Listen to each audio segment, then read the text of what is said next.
Welcome to Free Thoughts. I'm Trevor Burrus. And I'm Aaron Powell. Joining us today is Ilya Somin, professor of law at George Mason University and adjunct scholar at the Cato Institute. His new book is Free to Move: Foot Voting, Migration, and Political Freedom. Welcome back to the show, Ilya. Thank you very much for having me. Now, you wrote a book called Democracy and Political Ignorance, which was a subject of a previous Free Thoughts. How is this book related to that one? Both of them focus on significant problems that exist with traditional ballot box voting and explore how voting with your feet can be better. But the difference is that the previous book focused narrowly on the problem of political ignorance, whereas this one focuses on voting with your feet more broadly and looks at other advantages that voting with your feet can have that go beyond simply alleviating the problem of ignorance. Also, this one, unlike the previous book, deals with international migration as well as foot voting that's internal to a particular country. And it also looks at a variety of different objections to both domestic and international foot voting that the previous book didn't consider because it had a narrower scope. What does foot voting mean? Sure.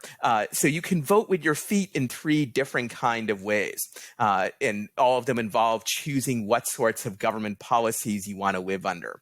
One is the one that we most think of when we think of voting with your feet is deciding what jurisdiction you want to live under in a federal system, a state or local government, for example, based on that government's policies.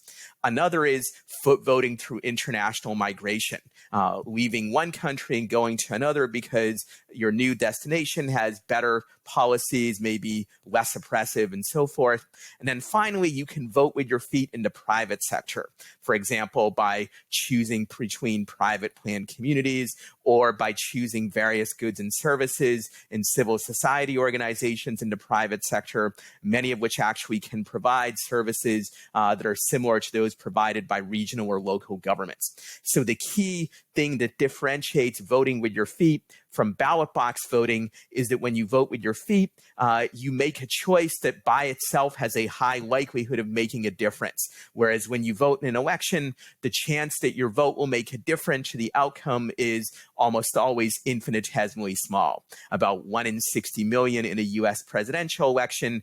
But even in a local or a state election, it's still going to be very small in almost all cases. Whereas when you vote with your feet, that's a choice where your decision is actually highly likely to make a difference, at least if you're allowed to move around freely.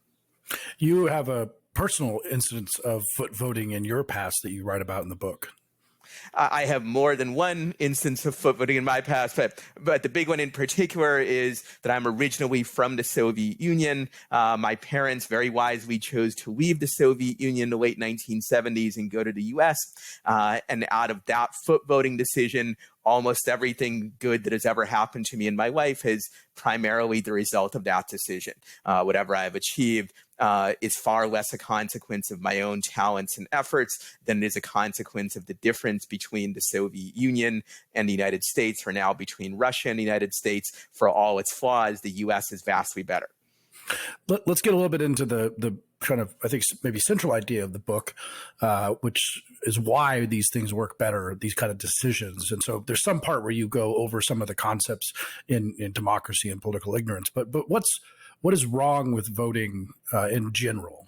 So there's a lot of them, but the two that matter most in this book for the argument that I make are the following. First, as I already mentioned, when you vote at the ballot box, you have only a tiny probability of actually affecting the outcome. So that puts a severe limitation on your political freedom. If you have only a 1 in a million chance of determining what kinds of opinions you're allowed to express, we wouldn't say that you have meaningful freedom of speech. Similarly, if you have only a 1 in a million chance of being able to decide what religion you want to practice or choose not to practice one at all, if that's your preference, we wouldn't say you have meaningful religious freedom. So it's somewhat strange to say that you can have meaningful political choice when in fact you have only a 1 in a million chance, or even much less than that in most elections, of actually affecting the outcome.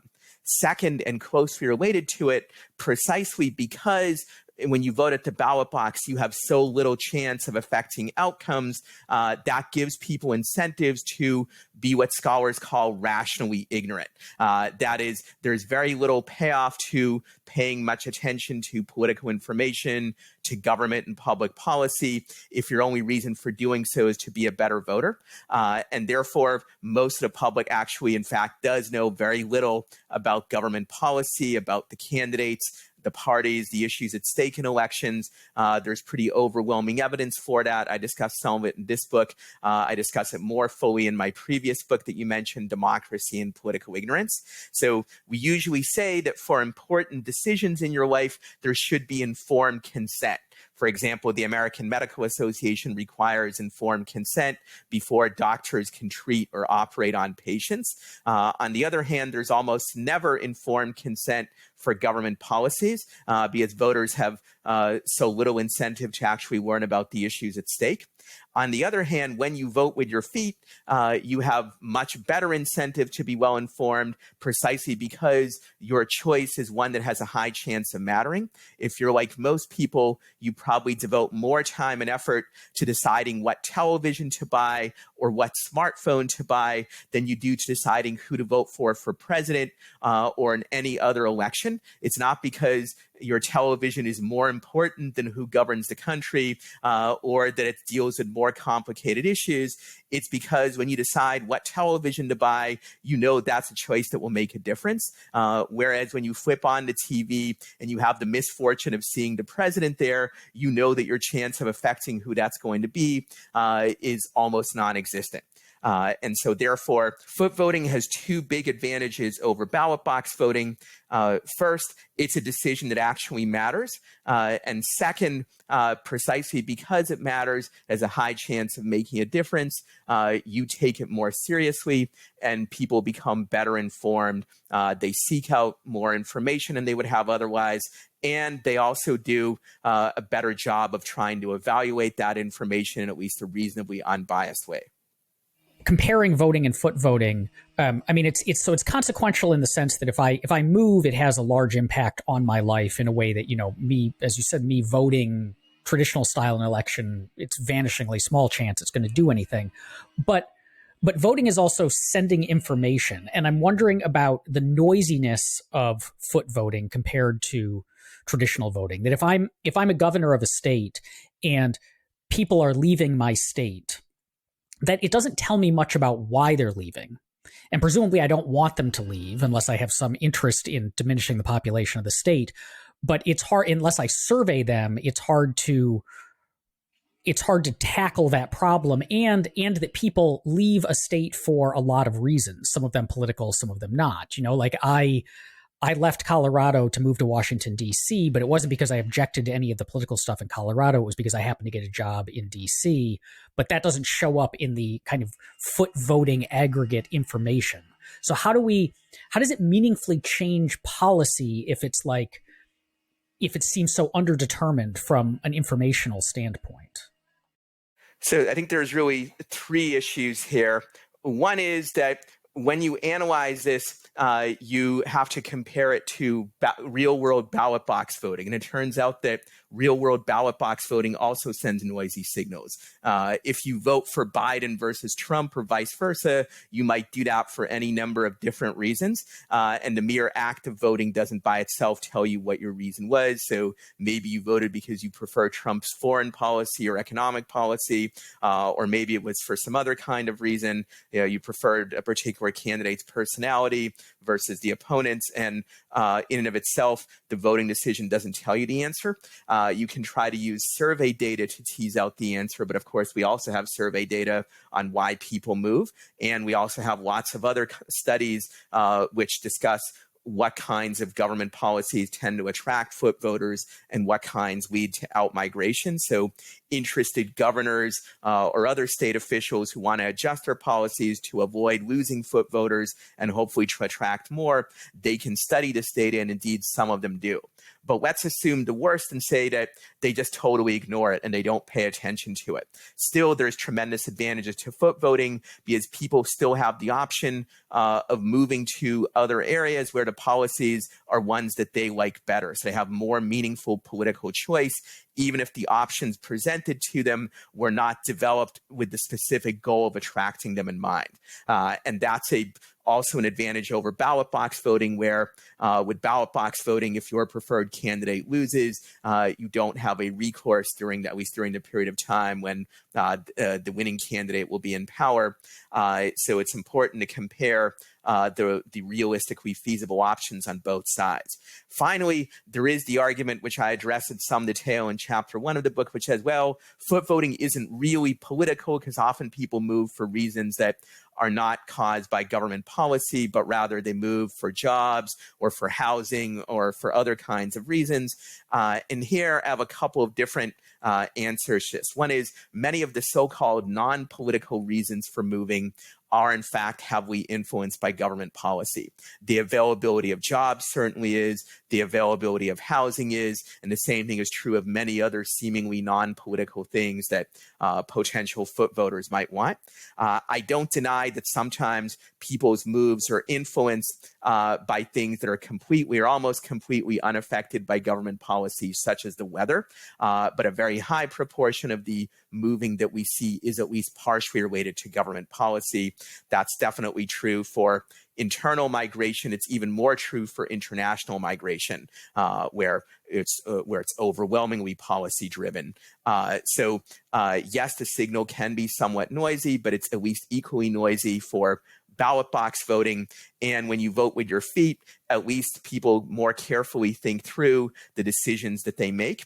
And whatever signal they send is a much better considered one than it would be otherwise with ballot box voting. And with foot voting, unlike with ballot box voting, even if you completely fail at sending a signal and government officials have no idea why it is that people are moving, still those people are still exercising meaningful political choice, whereas the same is not true if the signals of ballot box voting get distorted or not recognized, as certainly happens with some regularity. We're still debating, 4 years later, why exactly it is that Trump won an unexpected victory in 2016, and there's a lot of doubt on some issues to, what kind of signal was sent. Isn't it important though that we also fix voting, or I mean, insofar as we can make voting better, as opposed to telling everyone to leave. If you don't like it, leave. If they leave, then they presumably go to a place that ends up having, let's say, a democracy, and they're back in the similar place where political ignorance is a huge problem. And so maybe they should stay in their own countries or their own states and actually work on fixing that rather than just leaving. So this is an argument I also address in some detail in the book, and I think it can also be answered at several different levels. One is that changing policy to facilitate more foot voting by decentralizing power and breaking down barriers to mobility is itself a fix for some of the problems of democracy. It means fewer issues will be dependent on ballot box voting, where we have very little meaningful choice and also strong incentives to be ignorant, and more decisions can be made through foot voting, including in the private sector, where if decisions are left there, then they may not require a ballot box voting process at all. So this is a fix. It's not simply, quote unquote, running away. It's particularly a fix when you recognize that it can create incentives for government officials to adopt better policies in order to attract taxpayers or try to incentivize them not to leave. So it's both an indirect fix in that it enables more people to seek out better opportunities without being dependent on ballot box voting, and it also creates better incentives for the government officials that make policy. There's also, I think, a moral dimension to this, which this argument is much more often used in the context of international migration, where people say, well, people shouldn't leave, they should try to stay home and fix their own countries, quote unquote. I think there's a couple problems with this. One is it assumes that the person's labor somehow belongs to that country or to the majority of the population therein. And it's inimical to the basic liberal principle, not just libertarian principle, but any liberal principle of any kind, that people own their own labor and their own lives. It's not owned by the government or by the majority of the population. And if you really buy this fix their own country argument, then the logical implication of it is not only that people have a moral duty to stay, but that they have a moral duty of undertaking whatever profession would most benefit the country, even if they personally prefer to do some other kind of work. If what your country really needs is more doctors, for example, or more engineers, but you prefer to be an artist, then maybe it should be permissible to force you to become an engineer or a doctor and not pursue your career as an artist. Finally, I think it's worth noting that in many countries, but even also in many jurisdictions within liberal democracies like the US, it's not easy or sometimes almost impossible for an individual to make a meaningful difference to government policy by staying. If the ancestors of most modern day Americans had stayed in Europe or Asia and tried to fix Tsarist Russia or the Chinese Empire or the Austro-Hungarian Empire, it's very unlikely that they would have achieved very much. Whereas by moving to the US, they enabled themselves to have a freer life and also their children and grandchildren as well. So I think those points are very relevant. Finally, I would note that for international migration, when people move to a freer and wealthier society, they often do actually help their relatives back home. One way of doing so is remittances, that they send actual money back to their relatives. In some countries like El Salvador, remittances are a substantial proportion of the national income, 25 or 30%. Moreover, there's some evidence, albeit imperfect evidence, that a nation which has a large diaspora living in freer societies, that helps facilitate the flow of ideas back to their original home country, which in turn can promote, at least at the margin, democratization and liberalization and improve public policy in that country, at least somewhat. Do we have examples of this working even like on a larger scale in practice? I mean, I'm thinking of, California has been bleeding population for quite some time. And we can say that a lot of that has to do with, say, the incredible tax burden and the, how hard it is to the cost of real estate and all sorts of things that are all, policy driven. But California doesn't seem to be rolling that sort of stuff back, similar with New York or with other countries. Like, are there examples of people fleeing a jurisdiction leading to significant change in the public policy of that jurisdiction? Yeah, so obviously a lot depends on what you consider significant, but there are certainly examples of important policy change. States like Massachusetts and other northeastern states in the 70s and 80s did adjust some of their tax and regulatory policies when they increasingly were losing people and businesses to the South and the Southwest. California, actually under Governor Brown, who left office a year or two ago, they did actually alter some of their bad policies. And there is now also an active movement in California to reform zoning, which is the principal obstacle to affordable housing in that state. I'm not saying that's purely driven by out-migration, but is a factor in it. I already mentioned the fact of diasporas creating pressure for liberalization. That has certainly happened in some Central American countries and arguably in some African countries and elsewhere as well. But I don't claim that this mechanism is foolproof, and I don't claim that this is one of the main arguments for foot voting. I regard this as a side benefit.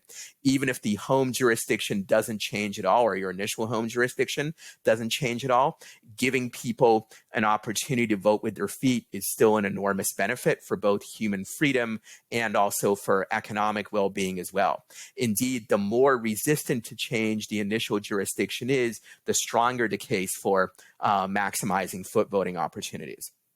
It seems that a federal system like the U.S. is sort of important in this regard, having meaningful local control that allows for variation amongst these things. But is it the case, though, that, I mean, the federal system is also those sources of local control help sort of perpetuate slavery and the badges and instance of slavery and Jim Crow laws and a lot of things that were not desirable from a local governance standpoint. Is that a concern we should have? It is to some extent, and that's something I discuss in some detail in the book.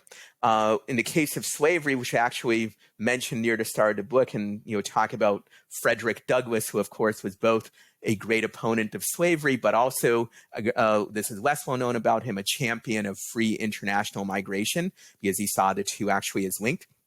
Slavery, of course, is the ultimate example of a system where you can't vote with your feet. The slave is trapped under the control of his or her master, unless the master happens to be nice enough to free them, which rarely happens. So foot voting is actually the exact opposite of slavery. Moreover, many harmful local or state government policies which are oppressive, I think the solution to them is actually greater decentralization. That is, moving the decision-making back down to the level of the individual, where they can choose for themselves. That's an obvious answer to the problem of slavery, where the answer is to allow the former slaves themselves to determine who they want to work for and where they want to live. It's also, I think, the answer to the problem of Jim Crow. After all, segregation was overriding private decisions on where people might want to work, where they want to live, and so on. Even if somebody wanted to create an integrated workplace or hire African American workers for certain positions or rent to them or whatnot, Jim Crow systems often would forbid that. That said, I don't claim that the maximum possible decentralization is always best for minorities, or that central government power can never be of use to them. It is not my argument that everything should be decentralized completely. Rather, my argument in this book is that the possibility of expanding foot voting opportunities is an important consideration in favor of greater decentralization, both decentralization, the lower levels of government, but also decentralization all the way to the private sector in many instances. But I don't claim that this outweighs all other possible considerations. And in some cases, there may be some great problem that can only be resolved by the central government or even only through international cooperation. Global warming may be such a problem. There may be others as well. In fact, I'm sure there are at least some others. However, many aspects of government policy can be decentralized much more than they currently are in the US. If you believe, for instance, that New Zealand or Denmark or Switzerland can have its own education policy, its own healthcare policy, its own policies on many environmental issues, there's no reason why US states, or in many cases even US cities or localities, which have populations of comparable size to those smaller countries, they should be able to have their own independent policies on those issues as well. And there's no reason to think that there's some great loss that comes from having those policies be done by a smaller scale jurisdiction as opposed to a larger one. Things like global warming or other cases of massive worldwide pollution or the like that may be different. The proliferation of nuclear weapons throughout the world may be a different case as well. But those kinds of situations, I think, are the exception rather than the rule. If we allowed states to really get into the laboratories of democracy, sort of ways of, if states, they are allowed to, but if we encourage this even more, such as creating a massive kind of European-style centralized healthcare, socialized healthcare system, would we also have to start thinking about whether or not we should let those states do things that they currently are not allowed to, such as close their borders or do other things to sort of favor their citizens over other citizens because of the fear of everyone just sort of going to that state to take advantage of it? My answer to that is that the whole point of decentralization under this framework is to enable foot voting. Therefore, closing their borders either to in-migration or out-migration is exactly the thing that you don't want. There is the issue which I address at some length later in the book about the fear of overburdening the welfare state, that if too many migrants come in and go on welfare. This argument is usually used against international migration, but like most arguments against international migration, it can also be used against internal migration as well. And I develop a 3-part test in the book for evaluating these kinds of consequentialist objections to free migration. So before allowing restrictions on migration, you need to consider 3 questions. 1, how big a problem is it really? Often it turns out that it's not much of a problem at all. Indeed, the data on migration and welfare states overwhelmingly shows that areas with lots of immigrants in a population do not have more welfare spending per capita than those with relatively few or no immigrants. The second question to ask is there a keyhole solution that can address this problem without restricting migration? That is there some other less draconian fix than just keeping people out? And very often there is. For welfare, there clearly is, in that you can simply restrict migrants' eligibility for welfare benefits, as the US and many other countries, in fact, already do. Third, let's say that it's a real problem and there is no keyhole solution, then you can still perhaps address the problem by tapping the vast new wealth created by migration. Economists estimate that if we had free migration throughout the world, we would probably double world GDP. That is, the world would be twice as wealthy, roughly speaking, as it currently is. If we free up barriers to migration within the US, the gains are somewhat smaller, but they would still be very large. For example, US GDP might be as much as 9 or 10% bigger if we just eliminate many of the barriers to migration created by restrictive zoning, which makes it hard to build new housing in areas like California that many people would otherwise want to migrate to. So that's an enormous source of wealth. To the extent that freeing up migration can cause negative side effects, we can use some of that wealth to alleviate them if there isn't the keyhole solution, and if the problem really is a genuine one. In the case of the welfare state, an enormous increase in societal wealth can enable you to fund more welfare programs if they end up being more expensive. It can also enable you to fund various initiatives to prevent people from going on welfare in the first place, and so forth. So we have the potential problem, as we just discussed, of people coming in. Like if it's got a robust welfare state and you're letting people in, they come in and take advantage of that. But there seems to be like there's a potential flip side problem of that, which is if you want a state that provides social services, those come at a cost. We have to pay for them. If we want a state that provides welfare, those come at a cost. We have to pay for them, even if it's for people who are already there or we already think should qualify for it. So, restricting welfare to new entrants doesn't address it. But the people who most need those services and benefit from those services are also the ones who are not in a position to pay for them. It's the wealthiest who can pay for it, and also wealthier people tend to be buffered from certainly not all of the bad policies of a state, but sets of them that lower income people aren't buffered from, criminal justice issues and other things. And so could we potentially run into a problem where letting people vote with their feet, that basically the people who pay for the good stuff for the poor all say, well, I don't need that good stuff for the poor. I'm going to move to somewhere where, they're not going to take this resources from me. And then the poor have nobody left to support them. We call this the Galt's Gulch problem, basically. Yeah, sure. So this is sort of an interesting argument, because the usual critique of free migration is that it's bad for the poor, right? That poor workers will come in, or low-skilled workers will come in and compete with the poor, whereas almost all economic analyses agree that even those done by restrictionist economists tend to agree that free migration is actually good for the wealthy, because more workers come in, they can employ them. Also, a more productive society with more productive workers is good for people who own capital and have investment income. So opening up migration, I think, far from leading the wealthy to leave, they will actually want to be in the society which is open to migration and therefore captures those high GDP gains. That said, it can be the case that a society, because they have various problematic policies, might incentivize the wealthy to leave, not because they're allowing too much migration into the society, but because that society itself has bad policies, and so the wealthy leave or invest their money elsewhere or whatnot.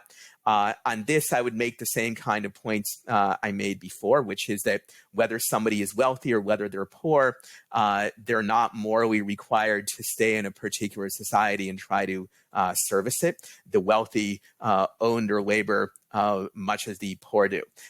So if a society wants to attract people who will pay taxes, they need to adopt policies that will facilitate that. And there's a long list of such policies that can be done in terms of creating a good regulatory environment, having high quality public services, strong protection for property rights and investment income, and so on. So I would add, however, that by freeing up barriers to migration, it would create enormous new wealth. I think that enormous new wealth would actually disproportionately benefit the poor rather than the wealthy, but there would be plenty of benefit for the wealthy as well. So the creation of new income by that source will, in fact, create funds for more welfare programs and services if we need them. But even more importantly, it will help ensure that many more people, in fact, do not need such services because they'll have opportunities to make more money on their own and purchase their own services or get them through the market and the like. So I think, therefore, that this fear that free migration will lead to the wealthy somehow being harmed and therefore wanting to leave, I think that's very unlikely. It's not even the objection that is most commonly made. Those societies where wealthy people do want to flee, they're actually ones where poor people tend to want to flee as well. So wealthy people are fleeing Venezuela right now, or trying to, but poor people don't want to be there either because the government policies are horrible. Similarly, most wealthy people probably wouldn't want to be in North Korea, but again, any poor people who can flee there would want to flee also. So it's hard for a society to be attractive to poor people and yet completely unattractive to the wealthy, or vice versa. As a general rule, actually, societies that are well run tend to be attractive to both sets. Isn't there something kind of inegalitarian about the foot voting, the ability of who has the ability to do foot voting in a general sense? This is true for migration and also in terms of the private sector, where like the rich are the ones who can afford to get out of public schools, for example. And then also the costs of moving, the kind of careers that are easier to move tend to be ones that are the kind of, I think the phrase is, I can't remember who said this, but the somewheres versus the anywheres. If you're a member of the sort of new economy, the ideas-based economy, you can probably work from anywhere. But if you're a factory worker or something like that, you have to kind of be in a locality. So there's just something inherently inegalitarian about saying leave when there's a lot of people who can't leave. So this argument is often made that really foot voting can only benefit the relatively wealthy because it's easier for them to move. History shows the exact opposite is actually true. What foot voting is relatively harder for people who own valuable fixed assets that can't be moved, like property and land. By definition, such people actually tend to be relatively affluent. If you own valuable land or some other valuable fixed asset, you're probably not poor. And if you look historically, who has tended to vote with their feet, it actually does tend to be the poor and the oppressed. That's how America, Canada, Australia, many other countries that were destinations for immigrants were peopled. That's how you had the great migration of African Americans from the southern states to the north. Most of those African Americans were not fleeing because they were wealthy, and therefore they were the anywheres that come from Stephen Harper's description of that category in his book. To the contrary, they were fleeing the South because they were horribly oppressed there. It is true that there are moving costs which make moving difficult for some people. In the book, I propose several ways to reduce that problem. One is, to the extent that we decentralize power to lower levels of government and often to the private sector, people can move with much lower moving costs. Moving from one city to another is cheaper than moving from one state to another. If you can vote with your feet in the private sector, often you can do so without physically migrating anywhere at all. For example, if we have school choice, you can choose a different or better school in your same area without actually physically moving. Furthermore, within the US, we can break down barriers to migration that make moving expensive. The big one that I already mentioned, I think, is zoning restrictions, which make housing artificially scarce and artificially expensive in many of the most desirable areas where otherwise poor and lower middle class people would want to move to. And of course, at the international level, we have actual legal bars to the point of, like, at the point of a gun, we keep out, or in some cases at the point of a wall, we keep out people, most of them poor and oppressed, who could otherwise move to places where they would be happier and freer. The final thing that I would note on this is that ballot box voting is also inegalitarian. There are some people who have much more political knowledge and much more ability to influence the political process than others.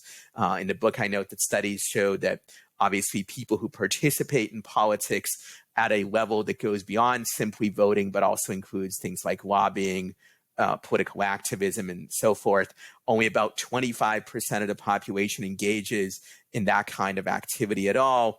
And obviously only a much smaller percentage are able to engage in it to an extent that has a real chance of influencing government policy. And of course, those who have a higher chance of exercising influence are disproportionately the wealthy. So here, as with everything else, it's a mistake to compare real world foot voting to idealized ballot box voting. You have to compare like to like. And when you do that, I think foot voting tends to win those comparisons, and it can win them even more if you make some of these sorts of reforms that I advocate. I was watching the Netflix limited documentary series Wild Wild Country the other day, which if you haven't seen, I highly suggest. But it's about basically a cult that moves into an Oregon county and kind of takes it over. And as I was watching it, it occurred to me that this was, a good example of the kind of concerns that immigration restrictionists in particular, but even within the United States. My parents, from Colorado, my parents live in Colorado, and the amount of people who have moved into Colorado, especially leaving California, have created problems that native Coloradans do not like. We've always been against people moving to Colorado, but they do not like what's happening for the Californians moving into Colorado and how they're turning it into California. Now this, like I said, this has always been a concern, but you do see real world examples. I mean, a lot of pro-immigration people seem to sometimes discount these concerns. But you can take small examples and say, yes, this state was fundamentally changed because all these people who left their state where they had bad policies came to the state that had good policies and now has bad policies. This would be a concern for you in the foot voting world? This is another issue that I address in great detail in the book. This is the so-called argument of political externalities, that people might migrate from countries, or in this case, states with bad policies. They move to states with better policies, but then they vote for politicians who restore or implement policies similar to the ones they left behind. This is usually used as a justification for restricting international migration, but in principle and as a matter of logic, it can just as easily be used for restricting internal migration. So you could, if you thought this is a really serious problem, try to bar Californians from moving to Colorado. And here too, I think my three-part test applies. One is you can ask yourself, how big a problem is this really? And much of the time, it's severely overblown for a couple reasons. One is, when you look at data in the US, it turns out that the differences in political views between immigrants and natives are actually relatively small on most issues, and they actually converge more in the second and third generations. Second, new immigrants and even new internal migrants participate in politics at lower rates than natives do, so that further limits their impact. There is a potential downside to this in that if the migrants actually might improve the political system system, that is vote for better candidates than natives do, then you won't get as much of the benefit of that. But if your fear is that they will vote for worse ones, then their lower levels of participation should give you some comfort.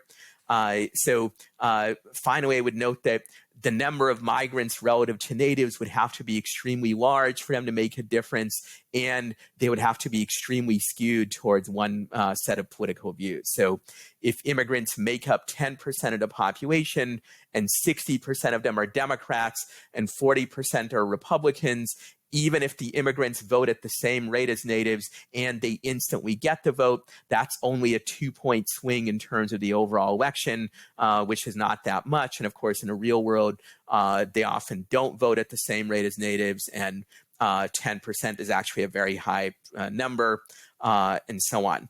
I would finally add that, ironically, this is more of an argument against internal migration than international migration, as internal migrants, at least in the US, almost instantly get the vote, whereas international migrants, they get it only after 5 years, and even then only if they pass a civics test that about 2/3 of native-born Americans would fail. And that leads me to my second part of the 3-part test here, which is there a keyhole solution? And the answer is yes, there is. We already have it actually for international migration, which is that you can limit access to franchise for migrants. They don't get it until a certain period of time has passed, and until they have passed a certain kind of test of civics. You can lengthen the time, and you can lengthen, or you can make the test more difficult if you wanted to address these issues. But I would add that here, as elsewhere, it's a mistake to judge people by double standards. If you think it's wrong to expel natives who would otherwise vote for bad candidates and bad policies, then you should ask yourself, why is it really right to do that to somebody whose only difference from a native is that they were born on the wrong side of a line on the map? Where you were born seems like a morally arbitrary characteristic. And in general, in most other contexts, we oppose policies that discriminate among people based on who their parents are or where they were born. We tend to reject the policies of feudalism, which said if you're born a noble, you can live where you want. But if you're born a serf, you're not allowed to move around freely, and you have a bunch of other legal rights for being born a noble. So being born on the northern side of the Rio Grande versus the southern side is actually a morally irrelevant characteristic, much like whether you're born the son of a serf or the son of a noble, or much like whether you're born black or white or Hispanic or whatnot. Foot voting sounds a lot conceptually like thinking of voters as customers, and the state or governments as providers of services. So I am a customer of the state that I live in, but if I don't like their service or I don't like the cost of it, or someone else can offer me a better product elsewhere, I switch providers in the same way that I can switch which grocery store I, use my feet to get into each week. Is that a fair way of thinking about this? That this is basically the free market for government services? In a certain sense, yes, that the voters choose as customers in a market do, the foot voters, that is. However, the terminology of customers can be misleading in that it implicitly assumes that, or makes you think that people are motivated purely by narrowly material considerations, like how high their incomes will be and the like. Those are important considerations, but people are also motivated by a lot of other things, such as making their families better off, escaping horrible oppression of the kind that many foot voters are freeing, particularly international migrants and refugees. So it therefore goes beyond simply, I buy a car from Ford rather than for General Motors because the Ford car is cheaper or it has better gas mileage or something. It's more like, I prefer the services of the U.S. government over those of Cuba or Venezuela because Cuba is horrifically oppressive in ways that go far beyond simply, you're not driving as nice a car or your income isn't as high. I can see taking this argument, and if we think about it, with the limits that you just placed on it, but if we still bring a bit more market thinking into this and saying, should the argument for foot voting scale all the way? So if foot voting works better than ballot box voting, or at least works well in areas where ballot box voting doesn't, should we aim instead at something even more radical, which is basically decoupling government services, like a decentralization thing, so that instead I can vote for the legal regime that I want by foot voting there, or bringing my, my resources and attachment there. I can vote for the welfare one that I want. Like, why limit foot voting to geographic areas and states, as opposed to running the full way to, say, like polycentric legal orders and radical decentralization and all those kind of, far, far libertarian dreams? So it's a good question, and one I do take up somewhat in the book. There are sort of more radical and less radical versions of decoupling government services from location. The less radical one is the kind proposed by the Swiss economist Bruno Frey, which I talk about somewhat in the book, which says that in some cases, and to some extent we sometimes already have this, both in Switzerland and in the US, of you might be able to live in a given place but still choose which government provides certain services. To take a oft-used example, often you will sign a contract with some service provider, but the contract may be governed by the law of a jurisdiction different from the one that you live under. So if you have a credit card, there's a good chance, if you look at the terms of that credit card, it will say something like the disputes are governed by the law of North Dakota or something like that, even if you don't live in North Dakota.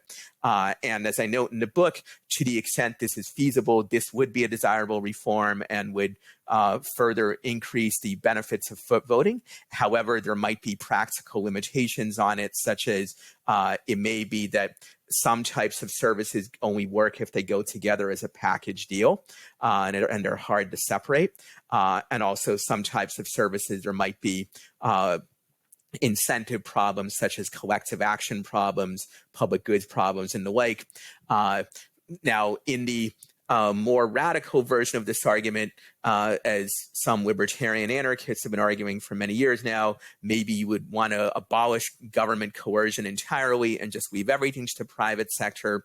There are obviously a lot of issues with that and potential problems that go beyond the questions of foot voting that I address in this book. So I don't try to address that possibility in this book, because to do so would require me to address a whole range of issues about how governments work and collective action problems and things like private protective associations and the like, that I don't have the space for in this book, which already takes on a wide range of issues.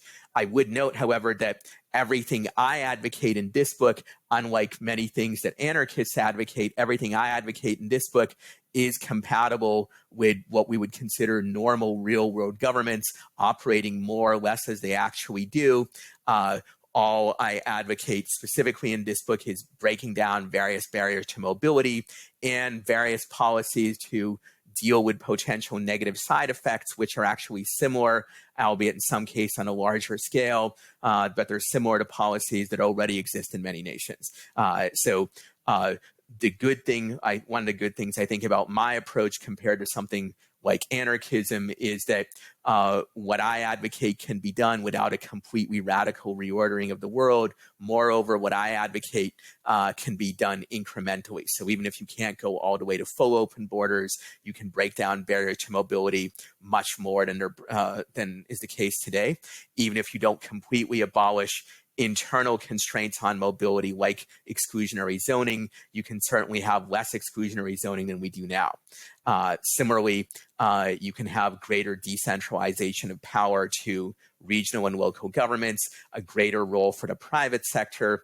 And here is one point on which I think the anarchists do have a point, even if I wouldn't go all the way with them. Many services that we think of as quintessentially governmental are already provided to a considerable degree by the private sector. For example, we say, well, if there's anything that's inherently governmental, it's police protection against violence. But in the United States, and not just the United States, but in many European countries, we actually have more private security guards than public police.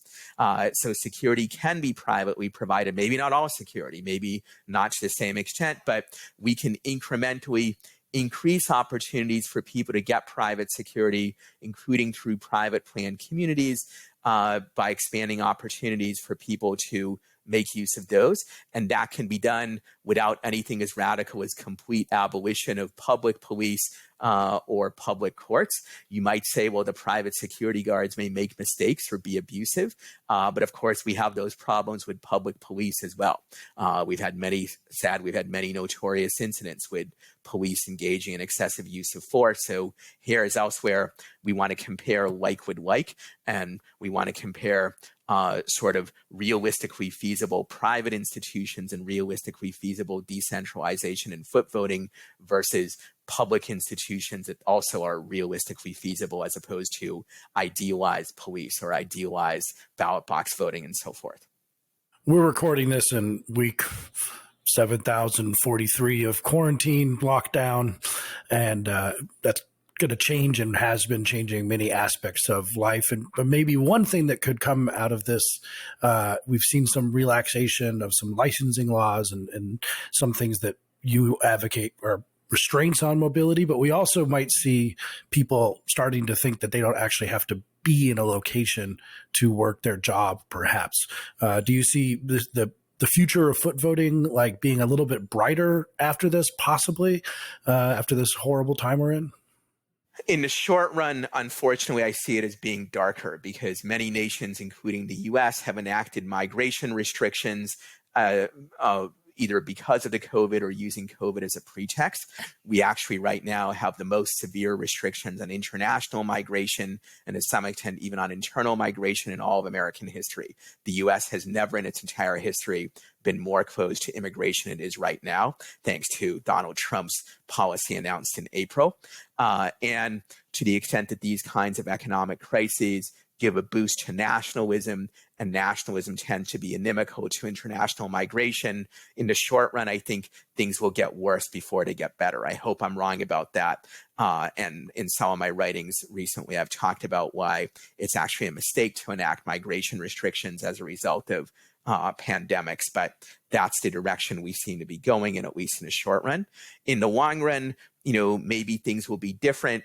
It is true that the more you can decouple where you work from where you live, the more you can vote with your feet without perhaps reference to the specific details of a particular job. But how feasible that is, I think, will vary a lot by industry. And I think we should be careful not to overgeneralize from the experiences of certain high-tech industries or the experience of certain types of professionals who are probably overrepresented among the types of people who listen to these podcasts. But it would be a mistake to overstate that. But I would note, however, that expanding foot voting opportunities is actually often very beneficial to the kinds of people who do need to be in a particular location to do their jobs, because it can still give them access to a wider range of locations where those types of jobs are feasible, including locations where government policy makes it easier to do the job, makes it easier to earn a good income, and also makes it easier to get cheaper and higher quality housing.